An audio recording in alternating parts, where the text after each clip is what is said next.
इहा आहे बटाटे वड़नि जी सामग्री। हाणे असां पहिरियों सभिनि खां पहिरियों तई रखंदासीं, उनखे गैस स्टार्ट करे उन में विझंदासीं 2 चमचा राइस ब्रैन ऑयल। उन में विधो आहे 1 चमचो और अधु चमचो जीरो, थोड़ी सी हींग, कड़ी पत्ता, सनी कटियल अदरक, तव्हां इनखे पीसे या कुटे करे बि विझी सघंदा आहियो या कद्दूकस करे बि विझी सघंदा आहियो। ऐं उनखां पोइ असां विधा आहिनि सावा मिर्च सना कटियल, इनखे बि तव्हां अदरक सां गॾु पीसे या कुटे सघंदा आहियो। उनखां पोइ असां थोड़ी देरि मिक्स करण खां पोइ हिन में विझंदासीं लूणु, ॻाढ़ा मिर्च, हैड, धाणा, अमचूर, थोरो सो जीरा पाउडर ऐं सोल फ्लेवर जो गरम मसालो, जेको बटाटे वड़नि में ॾाढो अनोखो सवादु ॾींदो आहे ऐं दादी मां जो नुस्खे सां ठहियल गरम मसालो आहे। मूंखे तेल हिते थोरो घटि पियो लॻे त मां थोरो ॿियो तेल ऐड कयो आहे ऐं असांजो तड़को रेडी थी चुको आहे। हाणे मां गैस कंदसि बंदि ऐं हिते मां 4 मीडियम साइज़ जा पटाटा बॉयल करे मैश करे रखिया आहिनि। उन में मां इहो तड़को मिक्स कंदसि ऐं हिन तड़के सां गॾु असां विझंदासीं सन्हो कटियल साओ मसालो।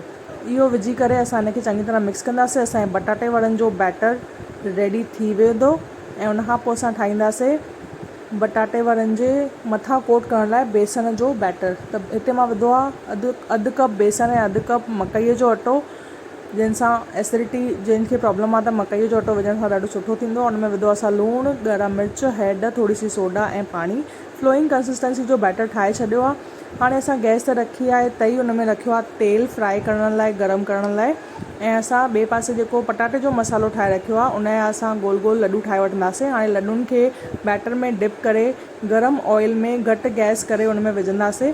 हे थोरो बैटर मां फ्लोइंग कंसिस्टेंसी ठाही आहे छो त सन्हो बैटर असां खाईंदा आहियूं। तव्हां थिक करे सघंदा आहियो थोरो अगरि तव्हांखे बेसण वधीक पसंदि आहे त।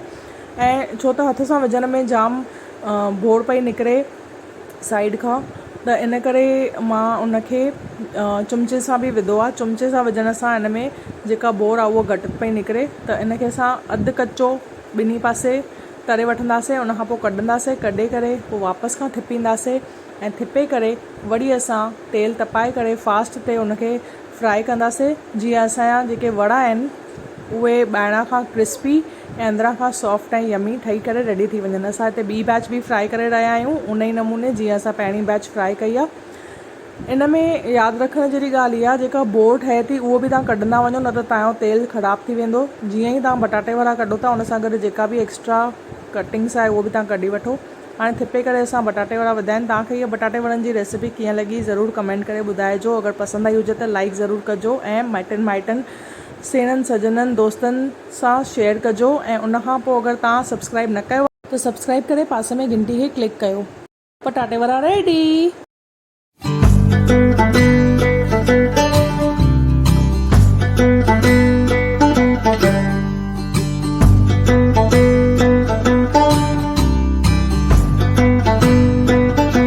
उम्मीद आहे तव्हांखे अॼु जी इहा कोल्ड कॉफ़ी शेक रेसिपी पसंदि आई।